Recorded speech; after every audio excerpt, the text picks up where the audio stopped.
In this video, I'm going to show you how to fix Instagram broadcast channel option not showing. Now, it's pretty simple to fix. Just make sure you follow this video to the end so you don't miss any important steps, and subscribe so we can hit 500 subscribers by the end of the month. But without further ado, the first thing we want to do is we need to go to the App Store and actually make sure the Instagram app is up to date, because if it is not up to date, it's actually impossible to open the broadcast channel in the first place. As you can see, mine's currently up to date.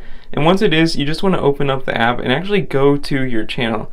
As you can see, I currently do not have the broadcast channel, so what you want to do from here, you actually want to go to your profile icon in the bottom right corner of the screen and click on the three lines in the top right. Now, to do this, you just click on it and then you click on settings and privacy. This will bring us to the settings of our Instagram to actually reset this, and it will allow us to add this broadcast panel if it is not up to date or if it is not showing up.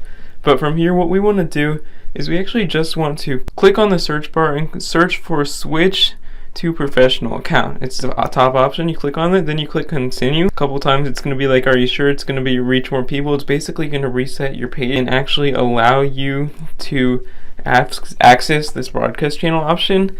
And once you do that, it's going to take a few seconds to load, but you're going to select if this is business or creator. In this case, I'll just choose creator and click OK. And once you do that, it's actually going to reset your profile, and the broadcast option should be available on your page. If you found this video helpful, leave a like down below and subscribe to the channel if you're